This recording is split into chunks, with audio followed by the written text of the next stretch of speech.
sa mayong panglawas uban sa inyong panimalay, inyong pamilya. Karon mga higala igsoon, mag-awit kita og mga balaang alawiton diya sa pagsimba sa atong balaang Dios, no? Atong awitan siya, atong daygon, atong pasalamatan kanunay ang atong Dios nga labing gamhanan, no?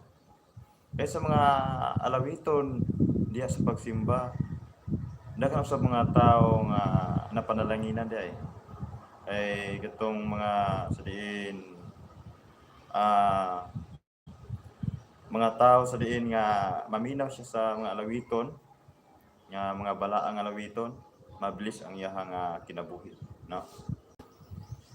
Ito nga sila ni Silas ug Pablo nga preso sila, no? Kay sa una nga panahon, kung magsangyaw ka sa pulong sa Ginoo, bilangguon ka, no? Kay dili pa sangyaw ang pulong sa Ginoo. Apan ang mga Kristohanon, ang mga tinawag sa Dios, dili nila mapugna. Bisan pa sa mga na sila sa sa bilangguan, nagadaig sila, nagaampo sila sa Dios, nagaawit sila sa balaan nga alawiton. Una nga bisan na sila sa bilangguan, nagapadayon sa pag-alagad sa Dios. So, mga higaligsoon, sa dili pa kita mag-awit sa balaang mga pagsimba, mag-ampo kita. Wa amahan nga balaan tagiya sa mo ang kinabuhi. Salamat karon nga adlaw nga imong gihatagan kami og kusog kaabtik kalig-on. Salamat amahan sa oportunidad nga imong gihatag kanamo. Salamat usab sa imong bugtong na anak nga mao si Ginoong Kristo nga imong ipadala sa kalibutan aron sa pagluwas kanamo. Salamat sa grasya, sa gugma, sa kaluoy. Salamat amahan sa tanan nga imong gihatag kanamo. Pisikal ug material ug espiritual. Salamat amahan, panalangini kami karon unta ginaot nga mapanalanginan ang tanan nga makadungog, mga paminaw sa mga balaang alawiton. Salamat amahan sa ngalan ni Jesus. Amen. So mga higaligsoon, mag-aawit kita karon sa mga balaan nga alawiton, no? So ang atong awiton karon na diri nato mabasa sa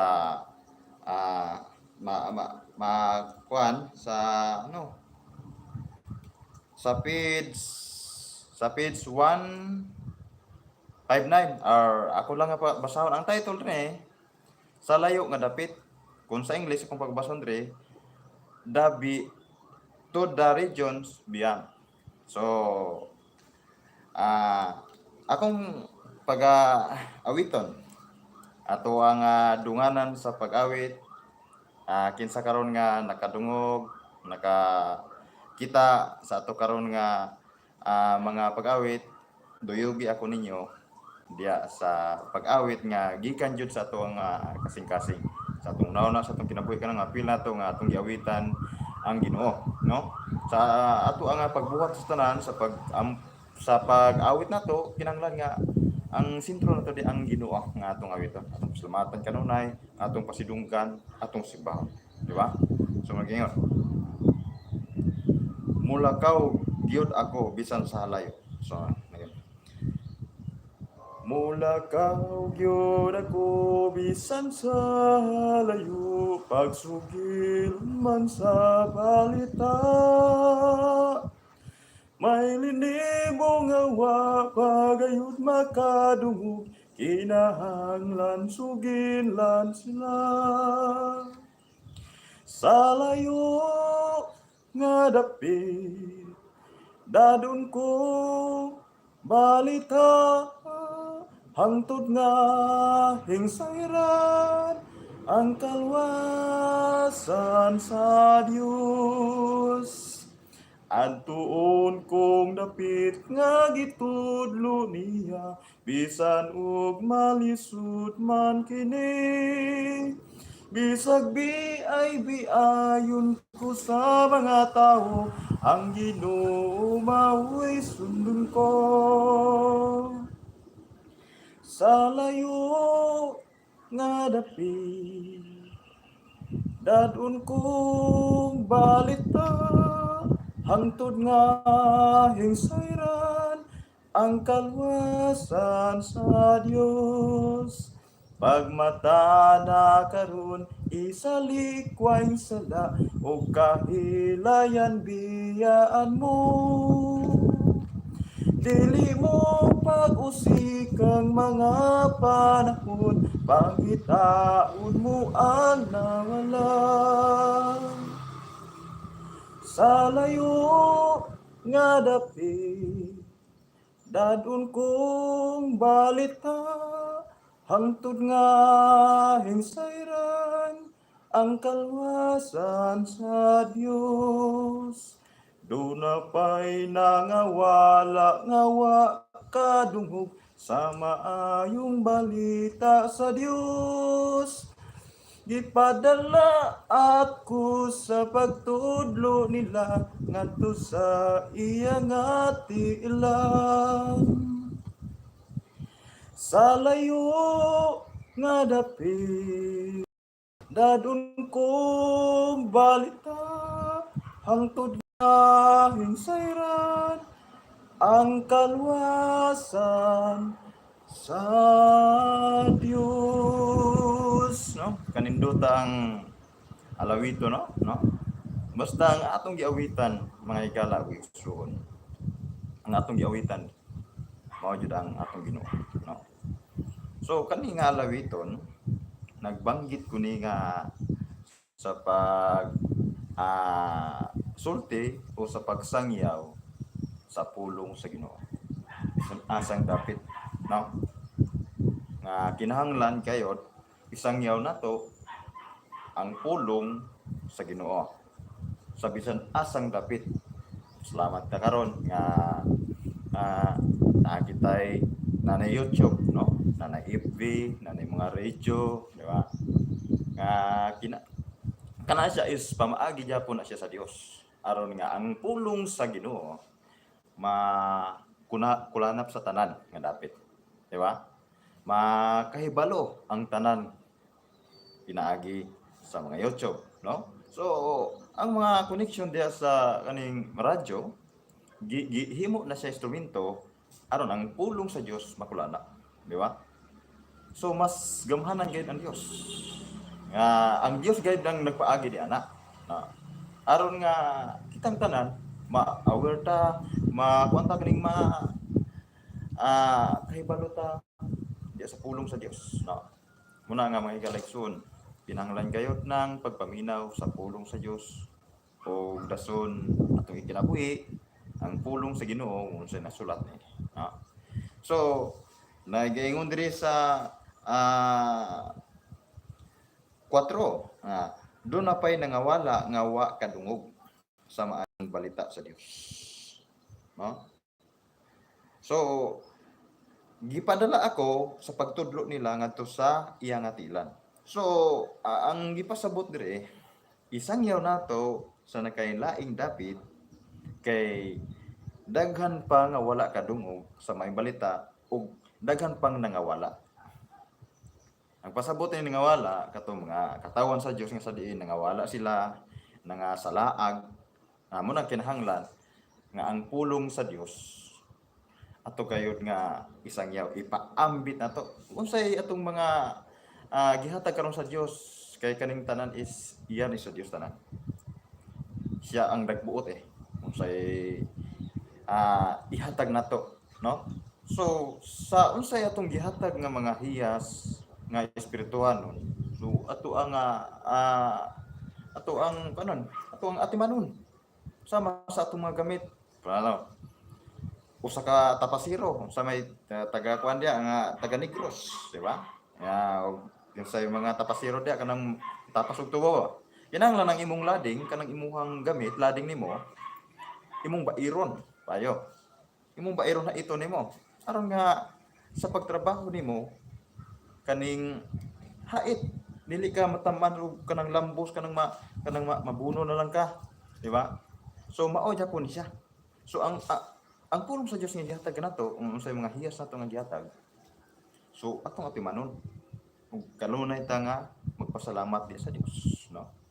Kay ang tanan is hatag sa Dios, di ba? Ang tanan wala tay maato sa kalibutan.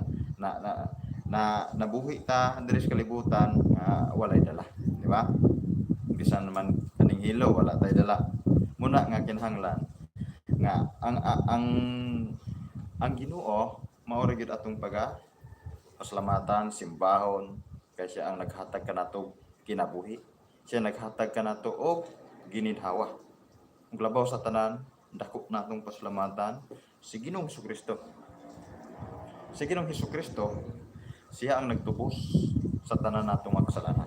Ipadala siya sa Amahan, no? Nga langit noon diri sa kalibutan as pagtubos sa atong mga kasalanan, no? Sa paglukat sa atong mga sala. Tungod kay kita mga tao, kita mga katawan niya, kita tanan nakasala. So ang anak nagpakatao diri sa kalibutan. Ni-transform siya, Dios siya, ni-transform siya sa pagkatao aron kita aluwas, di ba? Na mga higalayson kinanglan nga ang Ginoo ug ang Ginoo ra jud ang ato nga lagaran og simbahon og sa di napay usa nato nga kantahon mga higalayson diri sa ang title nini Saliging Dugo ni Jesus. Saliging Dugo ni Jesus. Sa English, there is power in the blood. There is the power in the blood. So, buot ka bang maluwas sa sala? Buot ka bang maluwas sa sala? Gamhanang dugo niya na Jesus. Buot bang magmadaugon ikaw sa liging dugo na Jesus? May kahibulungan nga gahom sa dugo na Jesus. May kahibulungan nga gahom sa belel hunya nga dugo. Sa pagpangandak na punan ka ba, gamhanang dugo niya na Jesus. Dool ikaw sa Kalbaryo karon, sa liging dugo na Jesus. May kahibulungan nga gahom sa dugo na Jesus. May kahibulungan nga gahom sa belel unya nga dugo. Buot ka bang mahinluan karon, gamhanang dugo niya na Jesus. Tanang lama sa sala hugasan, sa liging dugo na Jesus. May kahibulungan nga gahom sa dugo na Jesus. May kahibulungan nga gahom sa belel unya nga dugo. Buot ka bang mag-alagad sa Dios, gamhanang dugo niya na Jesus. Daigon mo ba sa kanunay siya, sa liging dugo na Jesus? May kahibulungan nga gahom sa dugo na Jesus. May kahibulungan nga gahom sa belilhon niya nga dugo. Amen. Ang pindot kayo ang alawiton nga pagsimban. Di ata madasig daw ang atong nauna daw tawhay na sa diin kita daw ang atong nga kusog ug atong pangununa nasa Ginoo. no? So kani nga at alawiton kinahanglan kini nga atong sa pagsalig yun, ha? Nga saligan ginato sa kanunay ang dugo ni Ginoong Hesus. Kaya ang dugo ni Ginoong Hesus mao kanay nag ayaw ka nato sa tanan natong mga balatian, di ba? Sa atong spiritual nga mga kuan dia mga balatian nato ginaayo kita, no? Ginaluwas kita pinaagi sa dugo ni Ginoong Hesus. O sa atong mga physical, no? Unsay ato karon nga mga pang lawas nato, ando na tay mga gibatian, naay sakit sa atong panglawas. Duulo na to si Ginoong Hesus, kay si Ginoong Hesus maoy tinuod nga doktor o mananambat, no?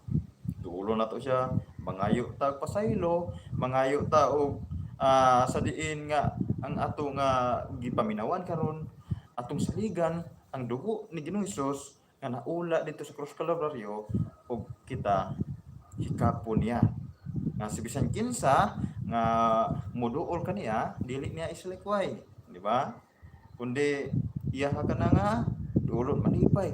Abi ni mga higalaigsoon, ang tao makasasala moduol sa Dios malipay ang Dios. Dako kay kalipay ang Dios, di ba? Unsa man to nga babae nga mananapaw, di ba? Ang babae mananapaw sa diin batuhon siya sa mga tao tungod kay sala kay kanadto panahon na naay balaod nga gihatag sa mga Pariseo, mga Hudiyo nga kung makasala batuon nila sa pagpatay. So naabtan ang babae nga nanapaw, yeah, so ila batuhon kuan sila gapamunit sila mga bata gagmay dagko mga gulang. Panakita ni Ginoong Hesus nakaduol ang babae, ba? Nakaduol ang babae. Pagduol sa babae niyan to. So si Ginoong Hesus naama si Ginoong Hesus ningon si Ginoong Hesus si kinsa kaninyo nga walay sala mao'y pauna pagbato sa babae. Abi niyo may galaigsoon kay bulungan kayo, walay ni bato bisag usa, wala. So giingnan niya babae, o babae wala ba nag hukom kanimo, wala ba nang bato kanimo? Ang tubag sa babae wala. So unsay gikuan sa babae ay sa Ginoo, lakaw na ug ayaw na gayud pagpakasala. Katong bayhana wala na to nagpakasala pa, no? Wala na. Sa pagkabanaw pagani sa atong Ginoong Hesus gipakitaan siya, di ba? Kung siya pakitaan, na gipakitaan siya. So ang tao di ay nasa diin kung ang Dios magpamuhat siyang kinabuhi, ang Dios na mooy muhikap siyang kasing-kasing, mabag-og siya, di ba? Mabag-og siya. Kung ang Dios na ang pamuhat siyang kinabuhi, kung sa pagkarang ka makasala, kung tawgon ka sa Dios, matingala ka nga dili na ka maulaw sa pulong sa Dios, na kay kausaban jud, di ba? Ang imong gipang buhat sa una nga naas kalibutan mawala na, makawala jud siya ug mahimo nang matestimony nimo to nga dili di maayo, di ba? Namo siya nga kinahanglan ang pagsalig sa dugo sa ato ang Ginoong Kristo, kay siya ang nagkuha sa tanatong sakit ug balatian, no? Siya kayo, di ba? Sa gayon diri sa sa 3 na buot ka bang mahinluan karon? So question mark. Gamhanang dugo niya ni Hesus tanang lama sa sala hugasan, no? Saliging dugo ni Hesus ingon nga tanang lama sa sala hugasan bisag unsa nga imong sala karon. Mag-ingon dia sa Isaias 1:18 nga ingon nga bisag unsa ka pula ang imong sala dumuol kamo kanako kay himuon ko na nga maputi sama sa balibo sa karnero o sama sa ice makaputi. Ano mga higalaigsoon, ayon duduha nga si Ginoong Hesus siya gayod ang anak nga bugtong sa Dios. Ang amahan gipadala niya ang iyang bugtong na anak aron kita may kagawasan, may kaluwasan. So naanan kita karon kagawasan sa pagsimba, sa pag-awit sa mga balaan, ng mga alawiton, sa pagdaig, sa pagpasalamat tungod kay giluwas ta pinaagi sa bugtong anak sa Dios. Muna nga pasalamatan nato kanunay, di ba? Natural. Sa kitang mga Kristiyanon, kita magtotoo natural lang nga naay mga manglutos kanato, na manghukom kanato, nay mangdaon ka nato labi na sa ubos kay ta og iniskwelahan, di ba? Abi niya mahigala igsoon, walay pagpili ang Dios. Kung tawgon ka sa Dios, kung mananagat ba ka diha, tapasiro ba ka diha, or ubos kay kakahimtang, kung tawgon ka sa Dios, unsay labot sa tao? Ha? Unsay labot anang tao naman nga ang atong saligan kayo ang Dios, dili ang tao. Walay taong matarong. Ang tao mangdinay ang tao, no? Muna nga kinahanglan idiretso nato ang atong kasing-kasing ngadto sa Dios, no? Saligan nato kanunay nga ang dugo sa Ginoong Hesus maoy makaayo sa atong latian karon, no? Inaot nga napumoy nasabtan sa to karon nga mga balang alawiton, no? Nga nagaingon nga ang balang alawiton daghan kay mablis niini, no? Daghan kay nga makuan sa nga taon ini.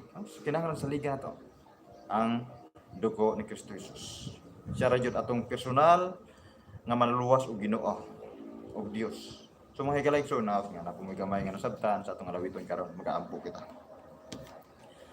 Uamhan nga labing gamhanan nga naa sa kalangitan. Salamat Ginoo sa imong mga alawiton. Salamat Ginoo sa imong nga pagkamaayo.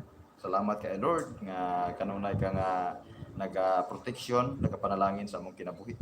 Salamat Amahan nga sa diin bisan pa sa mga daghang mga pagsulay kasakit, mga balatian karon apan nasinati na mo Amahan nga wala nimo kami pasagdi.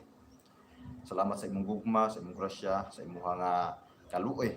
Salamat ayo Amahan sa imong bugtong na anak nga mao si Ginoong Hesus, imong gipadalangin sa kalibutan sa pag luwas kanamo sa mga espirituanon ug sa mga kahimtang sa pisikal. Amahan nga balaan kaluoy kami. Inautamahan nga kung si kinsa karon Amahan nga dunay gimulo sa ilahang mga panglawas, balatian sa espiritual. Amahan ako nagasampit ug nagpakiluoy kanimo unta o kinaot nga imong pagahikapon ang tao nga aduna karon gipamatian. Inaot Amahan nga ang imong presensya, imong kaluoy may mga labaw sa ayaha karon. Inaot Amahan ang tanan karon nga kadungog, nakapamati sa imong mga balaang alawiton, sa mga balaan imong pulong naot nga ang ilang kasing-kasing mahumok ug makinabuhi nila ang pulong nga imong gihatag kanamo. Salamat Amahan sa imong pagkamayo, sa imong nga grasya. Salamat ning tanan sa ngalan ni Jesus. Amen ug amen. Dalay ko ng Dios. Hallelujah. Daghang salamat mga higala ug igsoon. Salamat kay ninyo ang Ginoong Kristo mag-uban kanunay sa atong kinabuhi.